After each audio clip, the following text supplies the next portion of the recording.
We have opened up our store where now you can get some of our previous limited edition shirts over at our bonfire page by going to this link or clicking the link in the description. We've got our Saul shirt, Lloyd approved, and more. Plus, now for the first time, you can get these great designs by Sean Millington on these cool mugs, too. Check them out over on Bonfire.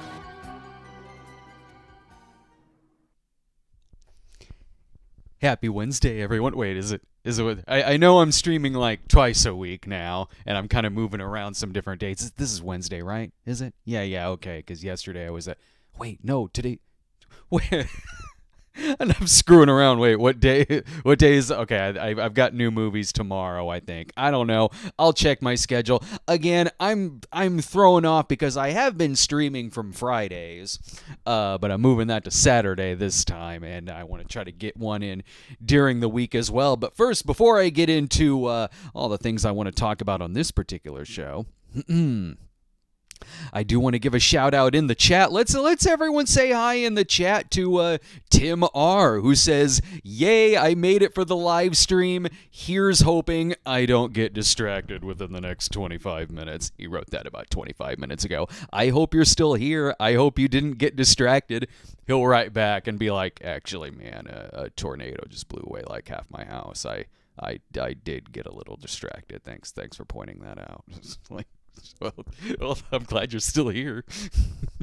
Welcome to the show, everyone. Oh, and I do want to... There's another comment here in the chat that I want to give a shout out quick to and actually apologize. In my window, this was the first comment in the chat that was written earlier this afternoon, and over on the window, right above the very first one, there's like a little drop down that says like live chat or top chat, and I always click live chat since it shows me all of them, but I must have set my glasses down for a second or something because I hit the wrong button and it deleted and hid the first comment even though he said nothing wrong.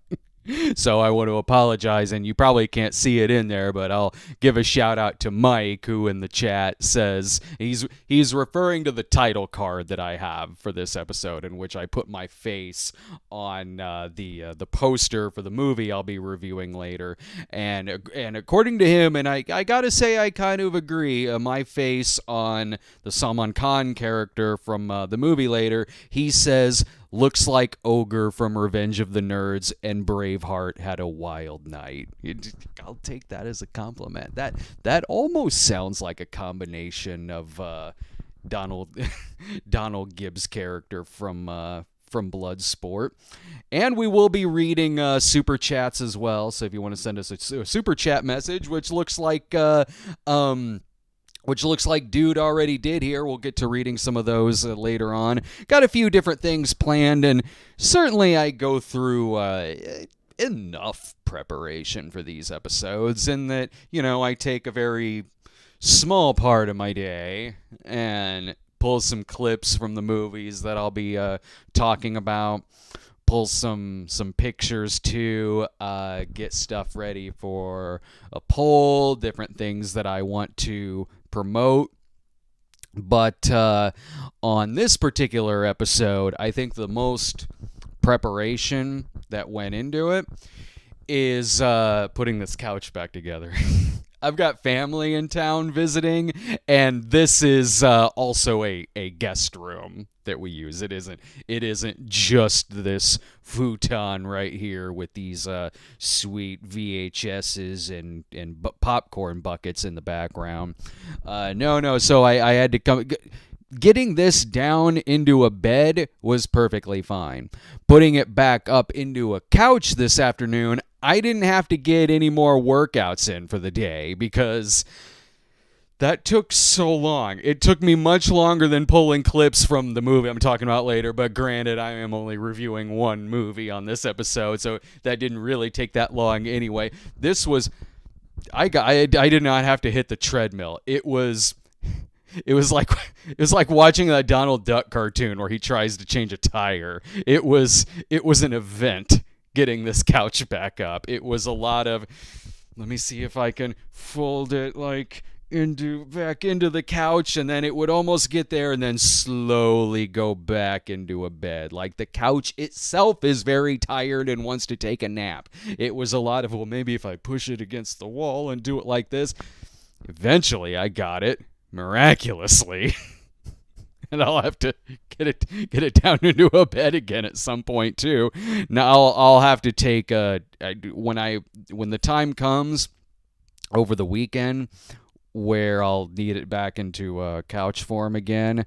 I may have to take the entire day off of editing and whatever movie I'll have to be watching, just so I can specifically dedicate it to being comfortable enough for me to sit in and do this. This actually is it's not bad on my back when I do this, because I actually do have, I'm sitting up good enough to where I have decent posture when I do this show, so I can be enough into the frame. Now, before I go live, I am sitting here kind of waiting, testing some different things out, making sure the camera's right and all of that. But I'm sitting here like in my like normal sitting position. This wouldn't be good if I just kind of did the show like that, where it looks like it's an entire podcast made of me just simply looking at the chat right next to me. Or I'll just be sitting like back here usually. Yeah, I don't know. This looks like reverse Mystery Science Theater 3000. It's not as interesting when you can't see the movie that they're watching. So anyway, I am stalling for time, as I've said many times already. Only one movie to talk about, but I do have some other things. We got some pregnancy photos to show you. Got some news about my upcoming book as well. I was originally gonna have. I only had time to go see one movie during the week, or earlier in the week. I got one coming up tomorrow. I got one coming up on Friday too. But originally, I was also going to do some Brad tries in this episode. I know that there are a couple of specific things out that I have been wanting to try, and I even went to the store because I know at least one of the items is Walmart exclusive. So over the weekend, I was like, all right, we're going to go do our shopping over at Walmart because specifically I need these two items. I get there, neither one of them are there. So I really got nothing, people. I could show you the pictures of what I wanted to try on this episode. I made a little category for them. It just simply says food. See, you can exclusive now for a limited time. Never mind going to the movie theater to get popcorn. They sell the AMC popcorn at Walmart right now. And I know that like microwave popcorn and bag popcorn, for several decades, they have tried to replicate the taste of movie theater popcorn and never quite get it right. And you know that they're not getting it right because I'll eat it and my stomach feels perfectly fine afterwards. Actually, I joke, but I eat so much movie theater popcorn anyway, really, my stomach doesn't feel that bad when I have it because I have it about every single week. Granted, the Tums I take beforehand and after kind of help with that a little bit. So the older I get, the more Tums I have to eat when eating the popcorn. And also, they have icy cereal right now. Do I go out and get ices whenever I go to like a gas station or wherever they sell ices now? No, I don't. And I'll tell you why, because it hasn't been put in cereal form yet. And I honestly thought that earlier I thought I was going to be able to get the icy cereal because I went over on Instacart and I just typed it in to see if any hang on, let me pull this up here, to see if any stores around us that were actually carrying it, because I know that the rollout for it is the rollout for the icy cereal is this month, so I know that it is in some stores, and they had it listed over on Instacart in one of the stores that was near us. I was like, perfect, I'll use this. Let me get the cereal. Ooh, I gotta hit the delivery minimum. Okay, I'll have a soda, I guess. Sure, why not? So anyway, waiting around, say like, oh, okay, shoppers at the store, excellent. I don't know what they're thinking of the person who's ordering this. They're like, oh, this guy he wants icy cereal and a Mountain Dew. Okay, I guess he has the day off if he even has a job. Whoever I'm delivering this to. So all right, well. I felt so bad about this. The guy sends me a message and he goes, oh, it doesn't look like the store actually carries the icy cereal yet. Is there any replacement that you want? I felt so bad because I was like, oh, that was the main thing that I wanted. No, I don't really have anything to replace it with. Might have to cancel the order. Don't know if I would have paid $20 for just a can of Mountain Dew. And the guy, I was like, yeah, I needed that. I needed the cereal for work. So now he probably has more questions about why the hell I'm placing this order. But he was very, very nice. I did still like tip him well, even though like the order had to be canceled. But, I mean, hey, at least, I don't know, at least I still have a picture of what the icy cereal looks like. Honestly, it looks like it might not even be that bad. Like, cherry blue raspberry cereal. Okay. It's probably perfectly fine. It's like all the waiting for a product for me to eventually try it and then be like, oh yeah, this tastes okay. The end. End of stream. So, okay. Well, right. The poll. Well, let me get to Patreon as well. I want to talk about that before. I want to talk about the poll before getting to. Hang on just a second. Okay. So. Over on Patreon right now at patreon.com/thecinemasnob, it is the winner of last week's poll. We did the Tox Box last week. The Tox Box had, let's see if I can remember off the top of my head what the choices were. It was Stage Fright. It was, Stage Fright, Eye of the Tiger, Cracker Jack 3, Bachelor in Paradise, and Something Short of Paradise, of course. Well, the two Paradise movies kind of canceled each other out in fighting for last place. Did they fight for last place? I know Eye of the Tiger was really low, but the Cinema Snob that I've been working on this week is Stage Fright was easily the winner. It won with almost 50% of the vote, so it's not like it was like 70% Stage Fright is the winner. No, but it stayed in the lead for like the entire time. It kind of looked like Cracker Jack would sort of catch up. Cracker Jack 3 would sort of catch up. Like maybe if 100 extra people voted in the poll and all voted for Cracker Jack 3, it might have won or come close. I'm not sure. But Stage Fright, I'm totally cool with that. I've seen Stage Fright before. Stage Fright, I've talked about Stage Fright for a long time. It's a 1987 Michela Soavi movie that is produced by Joe D'Amato, and it's one of the most stylish slasher films to come out of the 1980s. It's one of my favorite, like, non-franchise slasher movies of the time.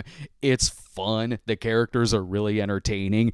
It is brutal as hell. It's as violent as you'd want an 80s Italian slasher movie to be.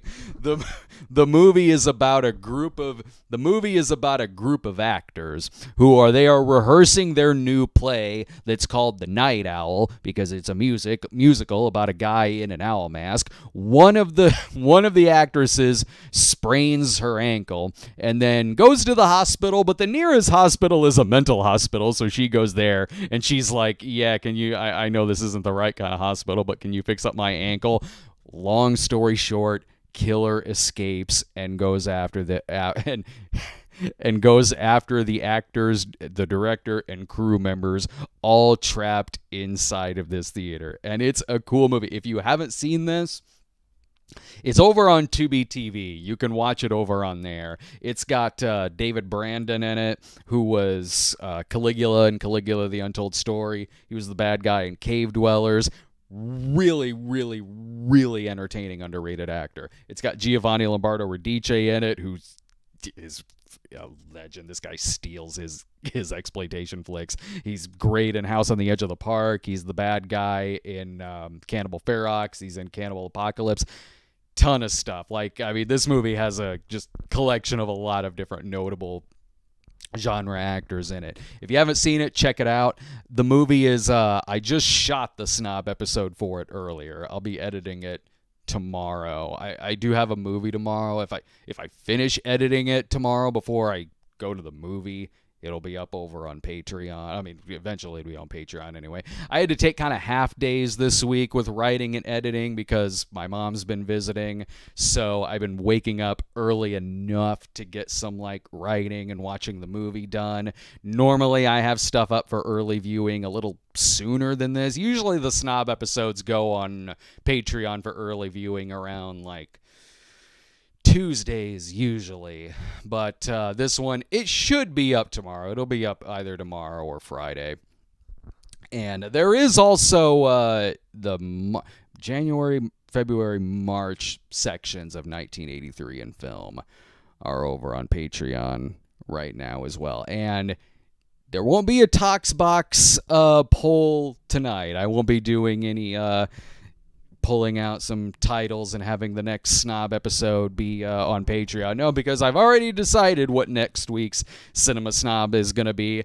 Been putting it off for a little while, but the time has come to finally spotlight the remaining Pierre Kirby movie. Now, for those of you who have been watching the Cinema Snob for a long time, you'll know that Pierre Kirby was like the original a breakout star of the Cinema Snob. One of the first episodes I did was on a movie called Ninja Untouchables that featured this guy, Pierre Kirby. And that made me want to seek out the other Godfrey Ho movies that he did around that time, between like 87 and 88. So much so that I did a Pierre Kirby week as part of at the time, there was only 50 episodes of The Snob. That's been a long time ago. So I did a Pierre Kirby week where I spotlighted 5 other Pierre Kirby films. And they're all they're Godfrey Ho movies. So they're like existing movies that he would just insert his own footage into with other actors. Richard Harrison did a lot. And Pierre Kirby did a handful. And at the time, I thought there was only 6 Pierre Kirby movies. So I was like, I'll do a week dedicated to spotlighting the rest of them. But then it turned out there would be a few more that would pop up that just simply didn't have IMDb pages at the time. So over the years, I had done a couple of extra Pierre Kirby movies. The remaining one was always this movie called Crackdown Mission. And the reason it took me so long to do an episode on Crackdown Mission, one, I get distracted very easily. So there are a lot of stuff that has been on like a list of things to do for the Cinema Snob for like years, and who knows if I would ever get to them. But hey, they're always there. That's kind of why I do the Toxbox poll episodes. One, to promote Patreon, and also because let's give them a chance to eventually get these movies spotlighted. But for a while, Crackdown Mission, it was available on DVD. It has been on DVD for a long time, but only in a German dubbed version. So I was always, part of the fun of a Godfrey Ho movie is the English dub that goes along with all of them. So I was holding out for there to be an English release of it. Eventually there was. It just still took me a while to do an episode on it. In fact, for a while, I had a copy of the movie that was directly from Godfrey Ho's studio, or the studio that put out the movie. This was before eventually there was an English version of the movie released. And I'll be glad to spotlight this one because it's one of my favorite Pierre Kirby movies, because the movie that he is being spliced into is a remake of one of my favorite movies from the early 80s, a movie called Miss 45. That's like this vigilante movie where a woman is attacked twice in the same day and then gets the second guy's gun. It's an Abel Ferrara movie, and he's one of the guys who attacks her. Like, she gets his gun and just kind of goes on this like man-hating kill spree that leads to this conclusion where she's dressed as a nun at a costume party. Really gritty, cool, stylish film. And then it was remade, and I'm not sure if it's South Korea or where, but there was a remake in the mid-late 80s called Fury in Red, and that's what the Pierre Kirby movie is spliced into. He's like spliced into this film where that is like if you took Miss 45 and also inserted a satanic cult into it. So that'll get spotlighted here soon as well. All right, let me go ahead and I know I got some super chat questions in here. Okay. There we go. Cool. Thought I accidentally hit the wrong thing at first and deleted more comments. All right, let's go ahead and answer the super chats in here. Senior Stick says, will new Lloyd be as amazing as old Lloyd? Well, they already are starting to make noise on the other side of the door. It already seems like they might like the camera as much as Lloyd did. I could hear Bert out there. They're resting up. They just had their spaying and neutering, so they're kind of resting up. Actually, they're fine. I mean, Pearl has a cone on her neck right now, but both of them are really kind of just back to normal when they got home from the doctors yesterday. They went back to just chasing each other around, wrestling, sleeping, eating, wanting some loving and attention. So they're out there, they're doing good, but no one's ever gonna replace Lloyd and that distinct Lloyd voice. Which I do the Lloyd voice a couple of times. And so the Lloyd voice isn't retired. I do the Lloyd voice a couple of times in the Stage Fright episode because there's a cat who shows up every now and then. So I'm like, well, I'll keep the spirit of Lloyd alive. That'll just be kind of the official cat voice whenever I see a cat in a movie. Won't be the voice of Pearl and Bert, but if I see a cat in a movie, especially in Stage Fright where one kind of plays a decent part, I'll still do the Lloyd voice for it, and it still does hurt doing that voice as well. All right, Corin says, ever see that Looney Tunes short where Bugs Bunny saws off Florida from the mainland? I mean, talk about an apt metaphor about the state of things.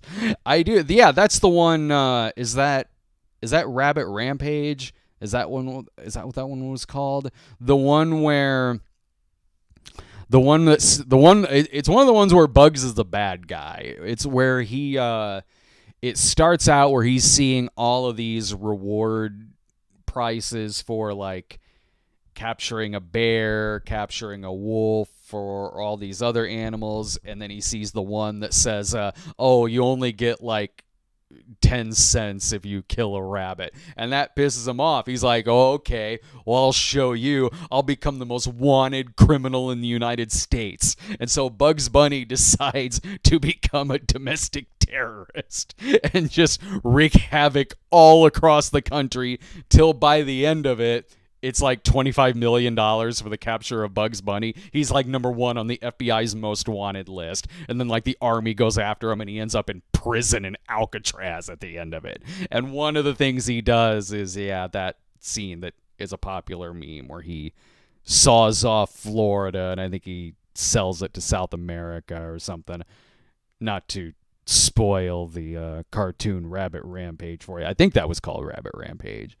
Okay, Daniel Ambrose says, hi, Brad, it's Dan. Oogie Loves Bad Guy. You were the villain from the Oogie Loves? Oh, my God, there was a villain in the Oogie Loves? Oh, Oogie Loves Bad Guy. I thought that's what you meant. I thought it was my buddy Dan who gave me my Oogie Loves tote bag, which I still use every single day. It's not in here right now. It's hanging on the hooks on the other side of the door. I take it with me everywhere. I take it to the movie theater with me. We've seen each other at cons a time or two, and I still have that bag with me. I put my snacks in there, put my laptop in there. I'm always taking my Oogie Loves bag with me everywhere. At first, I thought it said the Oogie Loves Bad Guy. I was like, was there a villain in that? I guess, I don't know, clumsiness was the villain because he trips and they... all of the magic balloons fly in the air. I think physics was kind of a villain in it. And that they're always going against physics in it while still trying to give us a science lesson. He says, congrats to you and Laura and looking forward to your book. My con budget isn't what it used to be, new house and all, but I hope to catch you at one again soon. Yeah, I know. That would be awesome, dude. Like, I know I've got a couple coming. We're talking about maybe doing Fan Expo in August, but I've got Planet Funk Con coming up in August. That's always around the Quad Cities. And there's one, I think in June or July, that I'm going to be doing in Peoria, Illinois. Once my book comes out, I'll talk more about that in a little bit. I'll be doing some more cons so I can take the book with me. Brad Hart says, thank you for all your hard work, Brad. It's really it's not that hard of work. I am just sitting here rambling. I am rambling so much. I only have one review on this episode. But it could be the longest one of these I've done because I just have so much to bullshit about. I shouldn't say I'm just rambling and bullshitting. This is one where I'm showing pregnancy photos. I should go ahead and get to the pregnancy photos because after the most important thing, of course, which is talking about conventions, the Oogie Loves. I don't know. I've talked about like 1,000 things so far. Putting the futon back together. That was an interesting topic of discussion. My posture. Yeah, that was fun to talk about. But let's go to what seems like the 50th most important thing on the list today, the pregnancy photos. Okay. All right, yeah. Some of these have already been over on our Instagram, and you can follow us on our Instagram at The Cinema Snob, and follow us on Twitter at The Cinema Snob as well. Just not a whole lot on our Twitter page, but hey, that's where we post a lot of links. When we post up a video, you can see some links over on our Twitter. Once in a blue moon, I might put a joke on there. That really shows you how much time I spend on Twitter and any other social media page, because it's not like I update my Instagram a lot either.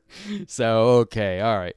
Get to some, let's do the drum roll here. Oh, yeah, don't worry. Laura said it was okay if I show some pictures.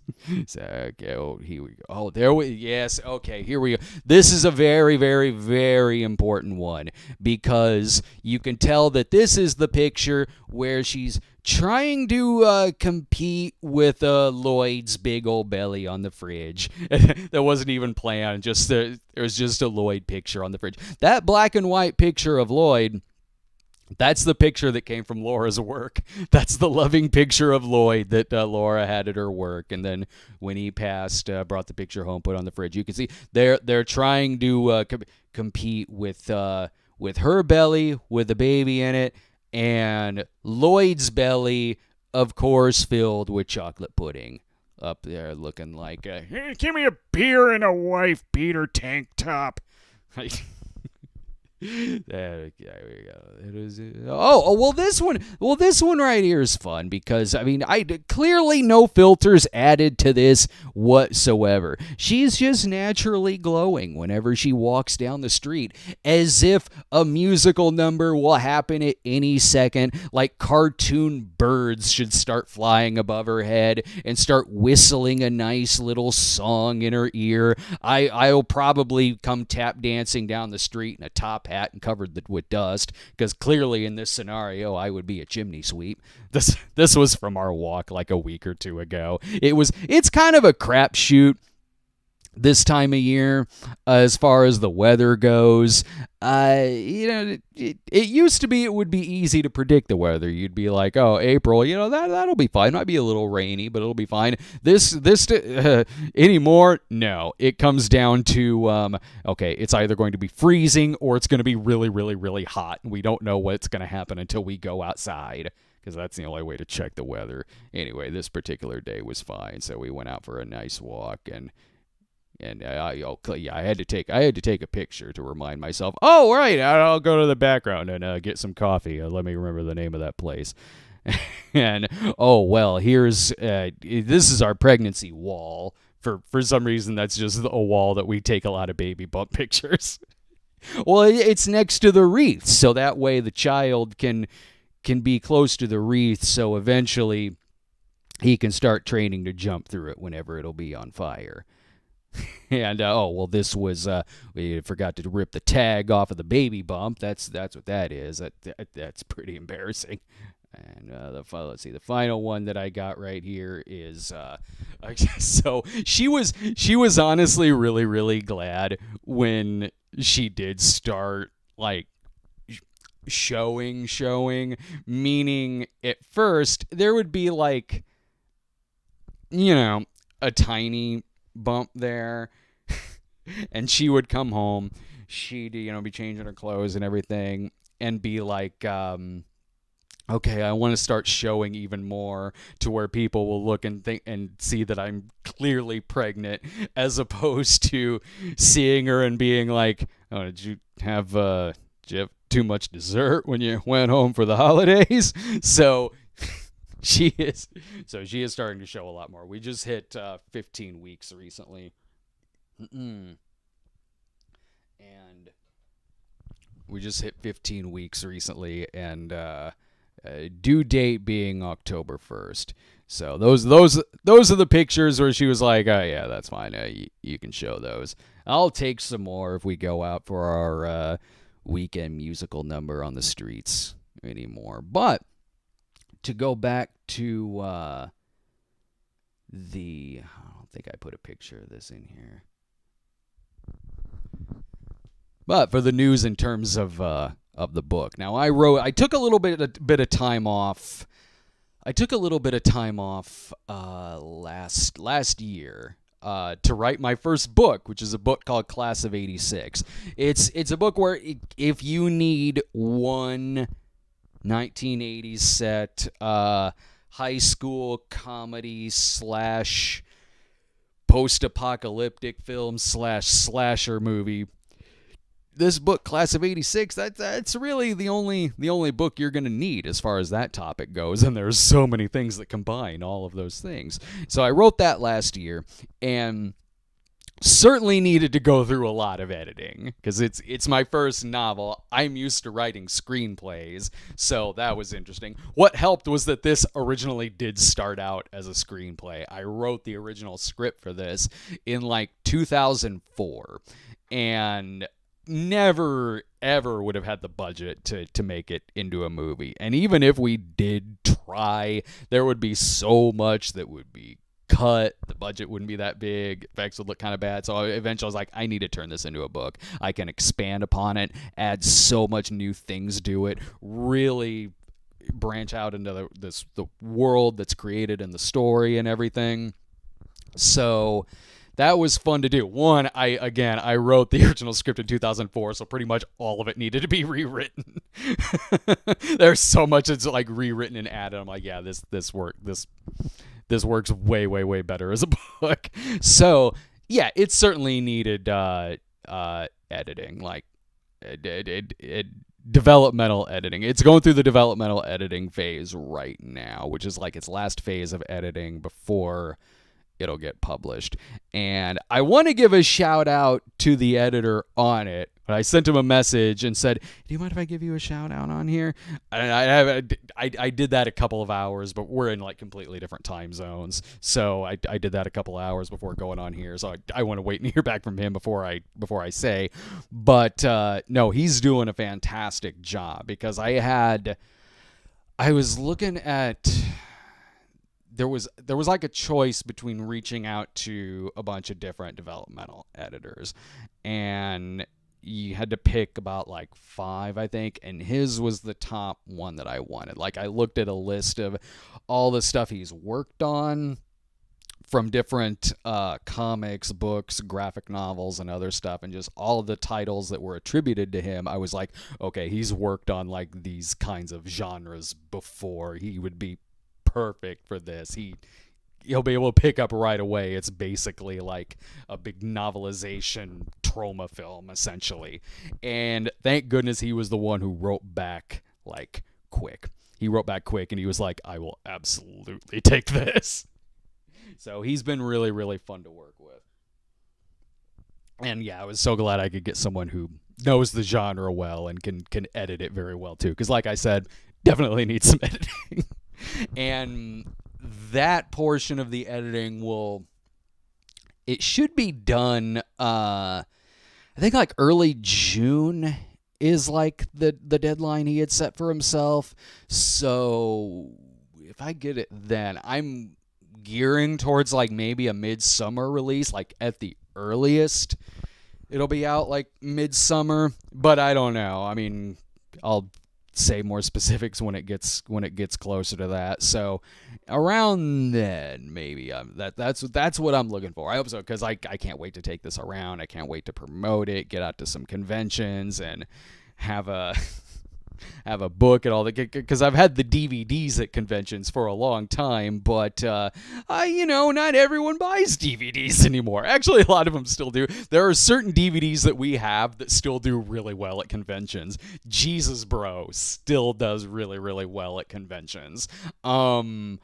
A couple of the uncut DVDs do. The one that's got Bat Pussy on it still does pretty well.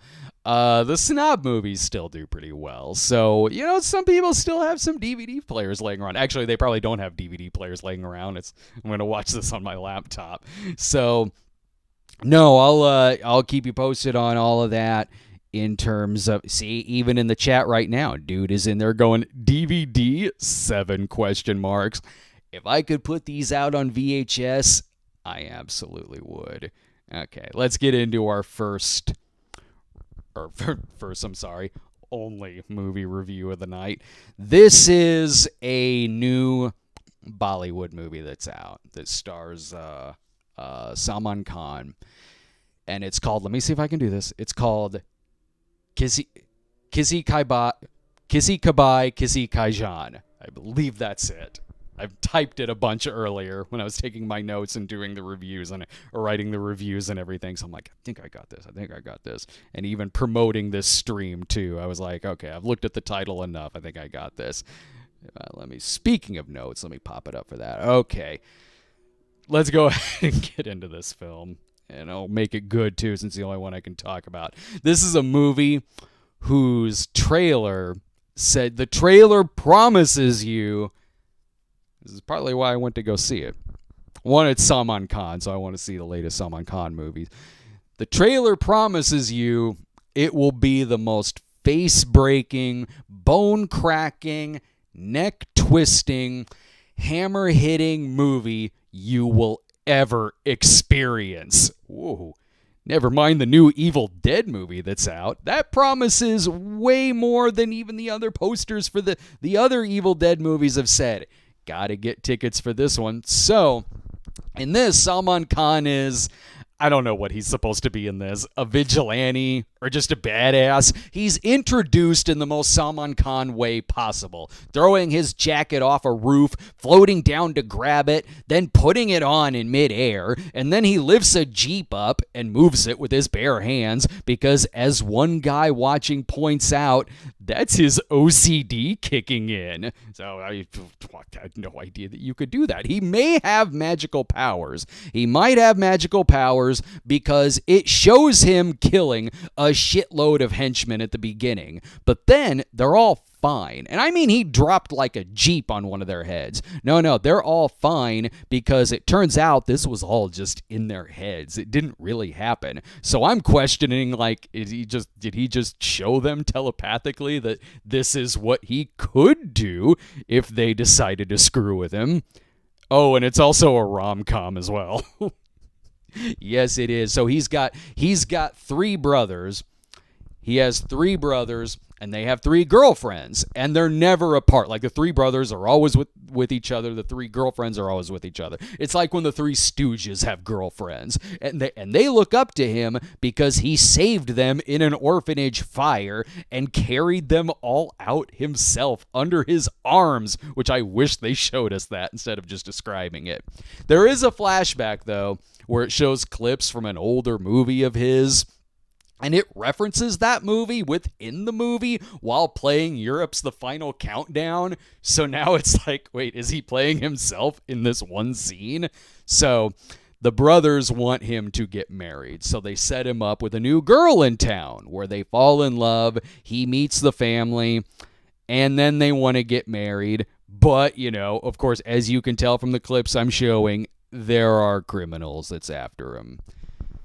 This movie is like a Tyler Perry film if every now and then someone got a brick kicked into their face.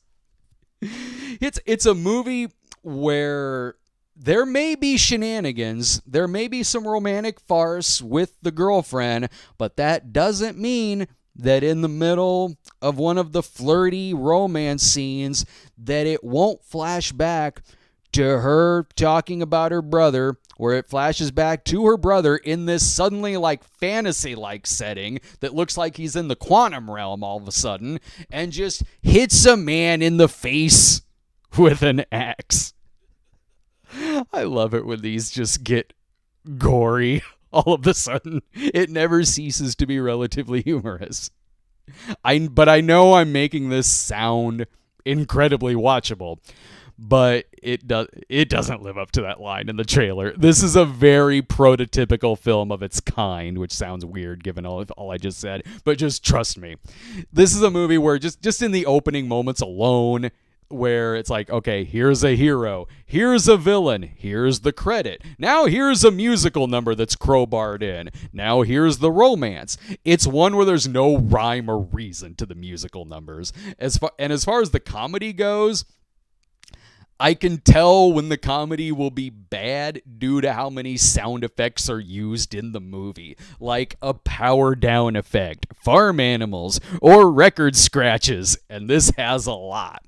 But then in some action scenes, the direction does come alive. There's a fight on a train where he kicks one guy's ass so hard, he flies out the train window and then into another train window that's passing by. But then some sequences, it doesn't really stick to its guns.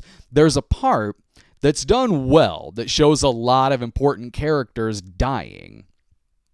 And it has these slow motion bullets just whizzing by everywhere. And then, oh, nope, just kidding. That was a fantasy sequence that didn't really happen, and none of it needed to be in the movie. But somehow, though, through all of that, the most unbelievable thing about it is Salman Khan's wig. It feels like this is written for the character to be like 30 years old. And I like Salman Khan. He's definitely in shape. But I think he's pushing like 60 right now, which fine. Of course, it doesn't mean he can't be in an action movie. He's still really good in these action sequences, but the character clearly seems like he's supposed to be written to be younger. It's a C-. It's in the category of fun to talk about, but is surprisingly more forgettable than you'd think by the review. There's rarely a natural flow to the story. It feels more like you're watching an outline of a movie rather than a movie that's reached its final draft. So that was, and it's also, this goes without saying. It's like 2.5 hours long. But usually even, these are always long. But even ones that I don't really like all that much or at least don't really give them that high of a grade, they still don't feel long because there is always a bunch of different types of plot points that always happens in them. So that kind of makes it, even if a movie's bad, it can still go along at a pretty good pace. This one, it kind of felt its length because so much of it was just so stuck from a lot of different things that it just kind of felt like it was hitting a bunch of different points and surprises that I'd seen before. So it was really like I said, like looking at an outline. So I think that's about all I got for this particular stream. I've got I think tomorrow I've got Polite Society, and there's a new shark movie that's out that I didn't find out about until earlier this afternoon. And it's only playing at one of our theaters, not even the main one that I go to. It's playing at our dine-in theater, which that's nice. It's playing at our dine-in theater, and it's only playing at one time a day, 6:30 at night. It's called The Black Demon. It's got Josh Lucas in it. I've not even seen a trailer for this or heard of it until today. And usually when you see a movie that's listed at one theater and is only playing at one time a day, that's because it's been out for a long time. But not the case of this. It's the first weekend it's coming here, but you can only go see it at this one location at this one time. And oh boy, will I be there, because our main theater isn't really getting that much this weekend. There is, and I'm curious if any of you guys out there see this, let me know how it is. There is a big Bollywood movie that's coming out this weekend. It's called PS2. But I haven't seen the first one. I think the first one came out last year, I believe. And I'm like, I tried to make time this week to see it so I could go see the second one. Like, the second one's playing at the big RPX screen over at our Regal. But I don't think I'm going to have time to go see it. So that's why I was kind of looking at some other theaters earlier to be like, well, okay, is there anything else that's playing that I can go see that would be worth it for the sake of, sitting there talking about it. And a new shark movie called Black Demon, starring Josh Lucas from BuzzFeed Movie Studios. I'll do it. What time is it? Only the one time? I can do it. I can make that one time. All right. Well, let's see. We got any other super chats in here before we take off? No, doesn't look like it. But thank you so much, everyone, for watching this little streak for the PS2. I knew I was waiting for that joke. As soon as I said the name of it was PS2, I was like, let me wait in the chat. There'll be a PS2 reference right here. Good catch. I was waiting for that. All right. Well, so join us. I'm going to try to stream with reviews of Polite Society and Black Demon on Saturday night. Be sure to subscribe to our YouTube channel today. Click the notification bell. Leave us a message in the comments, too. Let us know if you saw this movie. Let us know what you think of if you tried icy cereal. That's what I'm getting at here. If you tried icy cereal, you got to let us know in the comments if it's good or not. Or if the AMC popcorn tastes like when you go to a regular AMC and see it. But, okay, let's go ahead and get on out of here. And by that, I mean to pull up the King Frat theme. All right, everyone. Thanks for watching. Have a great week, and we'll see you next time. King Frat, King Frat. Come everybody, come join the party.